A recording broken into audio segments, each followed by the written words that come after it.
నమస్తే, welcome to our channel. నేను సౌజన్య. కాంగ్రెస్లో చేరినప్పటి నుంచి కూడా వైఎస్ షర్మిల వాళ్ళ నాన్నగారికి ఎవరైతే సన్నిహితంగా ఉండేవాళ్ళో, వాళ్ళ నాన్నగారిని ఎవరైతే ఎక్కువగా అభిమానించేవాళ్ళో వాళ్ళని, దాంతోపాటుగా జగన్మోహన్ రెడ్డి బాధితులు ఎవరైతే ఉన్నారో వాళ్ళందరినీ ఒక్కొక్కరిగా కలుస్తూ వస్తున్నారు. అంతేకాకుండా నాన్నగారితో సన్నిహితంగా మెలుగుతూ ఈవిడితో కూడా స్నేహభావం ఉండేటువంటి వ్యక్తుల్ని కాంగ్రెస్లోకి కూడా ఆహ్వానిస్తున్నారు ఆవిడ. సో దీన్ని బట్టి చూస్తే దుట్ట రామచంద్రరావు గారిని కూడా కలిశారు, కాంగ్రెస్లోకి రమ్మని కూడా పిలవడం జరిగింది. సో ఒకవేళ ఆయన కనుక అంగీకరిస్తే వల్లభనేని వంశీ పరిస్థితి, అలాగే జగన్మోహన్ రెడ్డి పరిస్థితి ఏమవబోతోంది ఆంధ్రప్రదేశ్లో? ఈ అంశానికి సంబంధించి మనతో మాట్లాడడానికి, వారి విశ్లేషణను మనతో పంచుకోవడానికి ఈరోజు మనతో పాటు ఉన్నారు సీనియర్ జర్నలిస్ట్ డివిఎస్ గారు ఉన్నారు. వారితో మాట్లాడదాం. నమస్తే అండి. నమస్తే. షర్మిల ఒక్కొక్కరిగా కలుస్తూ వస్తోంది. జగన్మోహన్ రెడ్డి బాధితులను కావచ్చు, అట్ ద సేమ్ టైం చిన్నప్పటి నుంచి రాజకీయాల్లోనే పుట్టి పెరిగింది, చూసింది కాబట్టి నాన్నగారిని, అదే వైఎస్ఆర్ని. సో వైఎస్ఆర్కి ఎవరైతే సన్నిహితంగా ఉండేవాళ్ళో, వైఎస్ఆర్ స్నేహితులు, ఆయన అభిమానించే వాళ్ళని కూడా ఒక్కొక్కరిగా కలుస్తూ కాంగ్రెస్లో కూడా ఆహ్వానిస్తోంది. సో అలాగే దుట్ట రామచంద్రరావు గారిని, వైసీపీ సీనియర్ నాయకులు ఆయన, సో ఆయన్ని కలవడం జరిగింది. కలిసి కాంగ్రెస్లో రమ్మని పిలిచింది, ఇన్వైట్ చేసింది షర్మిల. ఒకవేళ దుట్ట రామచంద్రరావు గారు కనుక కాంగ్రెస్లోకి వస్తే షర్మిల ఇన్విటేషన్ మేరకు అసలు అక్కడ ఉన్నటువంటి వల్లభనేని వంశీమోహన్ పరిస్థితి ఏమవ్వబోతోంది, జగన్మోహన్ రెడ్డి పరిస్థితి ఏమవ్వబోతుంది అంటారు? ఏం అవ్వచ్చు? ఆంధ్రప్రదేశ్లో అసెంబ్లీ ఎన్నికలు ఉత్కంఠ లేపుతుంటే దానిలో కూడా కేవలం 4 నియోజకవర్గాలు మరింత ఉత్కంఠగా. ఒకటి పులివెందుల అసెంబ్లీ, జగన్మోహన్ రెడ్డి, అక్కడ షర్మిల పోటీ చేస్తే పరిస్థితి ఏంటి? రెండోది కడప లోక్సభ, అవినాష్ రెడ్డిది, అక్కడ సునీత పోటీ చేస్తే పరిస్థితి ఏంటి? అవి 2 ఫ్యాక్షన్. ఏది కడప లోక్సభ, పులివెందుల అసెంబ్లీ మనకు తెలుసు. అట్లాంటివే ఒక 2 నియోజకవర్గాలు అసెంబ్లీలో కూడా. ఇవి 2 ఫ్యాక్షన్ కాదు, ఇవి 2 ఏంటి? కృష్ణా జిల్లా కదా, ఇది రౌడీ జిల్లా, ఇది రౌడీ వాడ. ఇక్కడికి వచ్చేసరికి గుడివాడ, నెక్స్ట్ మన గన్నవరం. గుడివాడ మీద గన్నవరం మీదే దృష్టి ఉంది. అక్కడ గుడివాడలో ఎవరు? కొడాలి నాని, ఇక్కడెవరు? వల్లభనేని వంశీ. వివాదాస్పదమైనటువంటి వ్యాఖ్యలు, బూతులు, అసభ్య పోస్టులు, వీటితో మనం చూసాం. వంశీ నారా భువనేశ్వరి మీద చేసిన కామెంట్స్, లోకేష్ బాబు మీద చేసిన కామెంట్స్, చంద్రబాబు లాంటి వ్యక్తే కన్నీరు పెట్టుకున్నారు ఒక దశలో అసెంబ్లీలో. ఆయనకి అసలు అసెంబ్లీలో అడుగు పెట్టనన్నాడు. ఏంటి ఇది కౌరవ సభగా మారింది, దీన్ని గౌరవ సభ చేస్తేనే మళ్ళీ అడుగు పెడతా అని మాజీ ముఖ్యమంత్రి బయటకు వచ్చేసాడు, కన్నీళ్లు పెట్టుకున్నాడు. తన భార్యకు జరిగిన అవమానం, ఇలా మాట్లాడు మనం చూసాం. రాష్ట్రం మొత్తం కదిలిపోయింది ఆ దశలో. ఏంటి ఇంత పెద్ద మనిషిని ఈ వయసులో ఇన్ని ఇలా ఏడిపించారు అన్నట్టుగా. దానికి కారణం ఎవరు? వల్లభనేని వంశీ. ఇప్పుడు వంశీ గన్నవరంలో గెలుస్తాడా? గన్నవరం నియోజకవర్గంలో రాజకీయ పరిణామాల మీద ఆసక్తి ఏంటి? ఇప్పుడు ఇవాళ షర్మిల వెళ్ళి దుట్టా రామచంద్రరావు గారిని కలవటం, ఆయన్ని మరి కాంగ్రెస్లోకి ఆహ్వానించటం. డాక్టర్ దుట్టా రామచంద్రరావు రాజశేఖర రెడ్డికి బాగా క్లోజ్. డాక్టర్ వైఎస్ రాజశేఖర రెడ్డి ఇదంతా సహాధ్యాయులు, family friends. Okay. Dutta Ramachandrarao candidate ఒకప్పుడు, ఇక్కడ వంశీ మీద ఓడిపోయాడు. 2014లో వైఎస్ఆర్ కాంగ్రెస్ పార్టీ తరఫున కంటెస్ట్ చేశాడు. తెలుగుదేశం తరఫున వల్లభనేని వంశీ ఎప్పుడు 2014లో 9,000 ఓట్లతోనే గెలిచాడు. ఎవరు? వంశీ. ఈయన కూడా ఒక 90,000 ఓట్లు వచ్చాయి. ఎవరు? దుట్టా రామచంద్రరావు. ఓకే. ఇప్పుడు నెక్స్ట్ ఎలక్షన్లో దుట్టా రామచంద్రరావుకి టికెట్ ఇవ్వాల జగన్.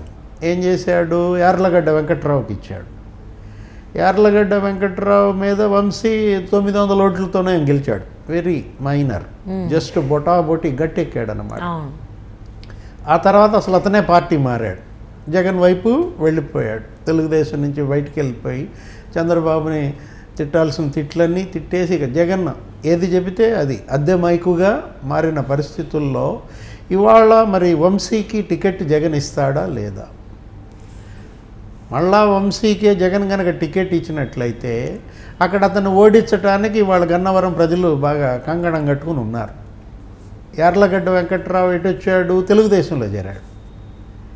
తెలుగుదేశం అభ్యర్థిగా యార్లగడ్డ వెంకట్రావు ఇవాళ అక్కడ బలంగా మారాడు. ఎట్టి పరిస్థితుల్లో వంశీ ఓటమే లక్ష్యంగా అక్కడ నడుస్తోంది. షర్మిల మరి వెళ్ళి దుట్టా రామచంద్రరావుతో కలిస్తే, దుట్టా రామచంద్రరావు ఎవరు, వంశీ బాధితుడే. దుట్టా రామచంద్రరావు జగన్ బాధితుడే. ఇందాక మీరు అన్నట్టుగా జగన్ బాధితులను అందరినీ కలుస్తోంది కదా షర్మిల. అవును, వరుస పెట్టి. ఈ పరిస్థితుల్లో దుట్టా రామచంద్రరావు కూడా కాంగ్రెస్లో చేరిన, కాంగ్రెస్ అభ్యర్థిగా పోటీ చేసిన, అక్కడ త్రిముఖ పోటీ జరుగుతుంది. జగన్ ఓట్లు చీల్చుకుంటారు. అప్పుడు వంశీ గనక జగన్ క్యాండిడేట్గా నిలబడితే వైసీపీ తరపున, మరి సైకిల్ తరపునేమో తెలుగుదేశం అభ్యర్థిగా యార్లగడ్డ వెంకట్రావు, హస్తం గుర్తు మీద దుట్టా రామచంద్రరావు పోటీ చేసినప్పుడు రాజశేఖర రెడ్డి అభిమానులు, రామచంద్రరావు డాక్టర్గా అక్కడ ఆయన సేవలు పొందినటువంటి వాళ్ళు, ఆ కుటుంబాలు అంతా కూడా కాంగ్రెస్కి ఓటేస్తారు. వీకర్ సెక్షన్ ఓటు చీలిపోతుంది. జగన్మోహన్ రెడ్డి ఓటు ఎప్పుడైతే చీలిందో, మొన్న వంశీ ఎంత ఓట్లతో గెలిచాడు, 900 ఓట్లు.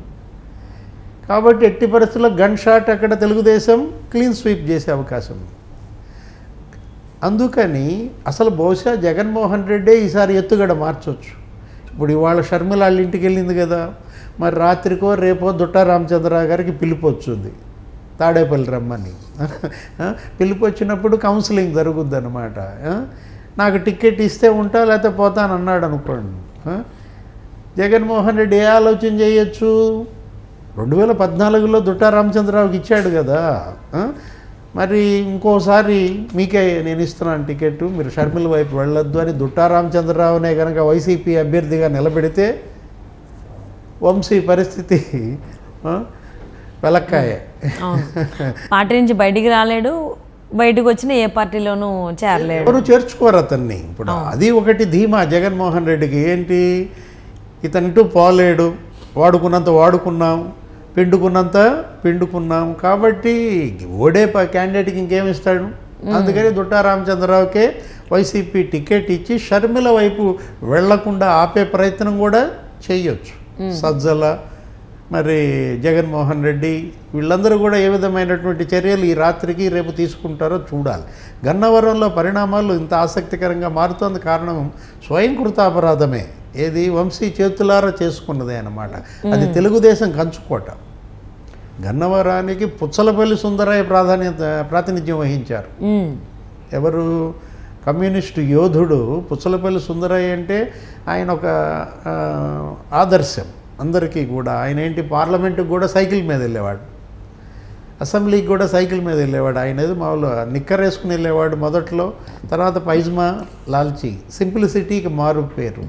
ఇవాళ కమ్యూనిజం భారతదేశంలో సిపిఎం ఇవన్నీ ఉన్నాయంటే ఇలాంటి గొప్ప నేతల వల్లే. చండ్ర రాజేశ్వరరావు, పుచ్చలపల్లి సుందరయ్య ప్రాతినిధ్యం వహించిన గన్నవరం వల్లభనేని వంశీ బూతులమయమైపోయింది. కాబట్టి అక్కడ గన్నవరం ప్రజల్లో తీవ్ర అసంతృప్తి, వ్యతిరేకత ప్రబలిన నేపథ్యంలో యార్లగడ్డ వెంకట్రావు అంత గట్టి పోటీ ఇస్తున్నప్పుడు వంశీ అక్కడ తట్టుకోలేని పరిస్థితి. ఓకే, కనుక దుట్టా రామచంద్రరావే వైసీపీ క్యాండిడేట్ అయ్యే అవకాశాలు కూడా ఉన్నాయి. అంటే అసలు దుట్టా రామచంద్రరావు గారు వైసీపీలో ఉండాలనుకుంటున్నారా, బయటకు వచ్చి షర్మిల కోరిక మేరకు కాంగ్రెస్ పార్టీలో చేరేటువంటి ఆలోచనలో ఉన్నారనుకోవచ్చు, ఎటువైపు ఉన్నారనుకోవచ్చు? అంటే వైసీపీ టికెట్ ఇస్తే ఉంటాడు. ఓకే, జగన్మోహన్ రెడ్డి నిర్ణయం పైన దుట్టా రామచంద్రరావు యొక్క ఆలోచన ఆధారపడి ఉంటుంది. దుట్టా రామచంద్రరావు, యార్లగడ్డ వెంకట్రావు ఫ్రెండ్స్, బాధితులు. ఎవరు, వంశీ బాధితులు, జగన్ బాధితులు ఇద్దరు కూడా.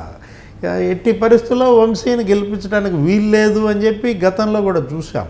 వాళ్ళు చాలా జిగ్ని దోస్తులు అన్నమాట. ఇప్పుడు దుట్టా రామచంద్రరావు గనక బయట ఉంటే ఎట్టి పరిస్థితుల్లో యార్లగడ్డ వెంకట్రావుకే అనుకూలంగా చేస్తాడు. కృష్ణా జిల్లా చాలా ఆసక్తిగా ఉంది.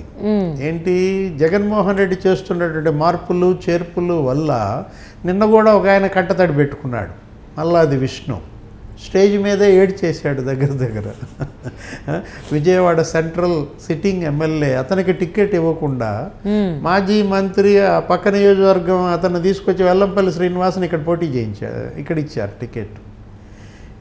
వెల్లంపల్లి శ్రీనివాస్ ఆఫీస్ ఓపెనింగ్కి మల్లాది విష్ణుని తీసుకెళ్ళారు బలవంతంగా, అతనికి ఇష్టం లేకపోయినా.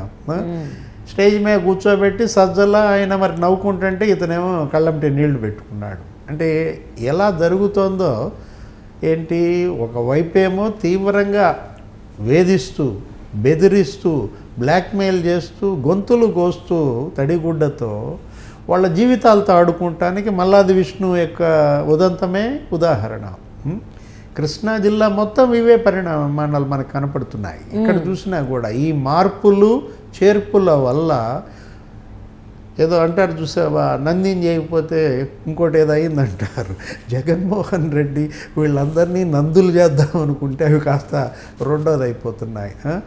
వ్యతిరేకత తీవ్రంగా ఉన్నప్పుడు నువ్వు సునామీ వస్తుంది, నువ్వు దాని మీద నువ్వేదో తెప్పేసుకెళ్తాను పడవేసుకెళ్తాను అంటే ఏమవుతుంది, కొట్టుకుపోవటమే అన్నమాట.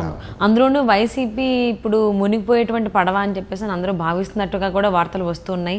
మరి అలాంటి మునిగిపోయేటువంటి పడవలో దుట్టా రామచంద్రరావు గారు ఉంటారా, లేకపోతే ఇప్పుడిప్పుడే మళ్ళీ పుంజుకున్నటువంటి కాంగ్రెస్ పార్టీలోకి వస్తారా? షర్మిల కోరిక మేరకు చూద్దామండి. And thank you so much for spending your valuable time with us, GVS గారు. నమస్తే. నమస్తే.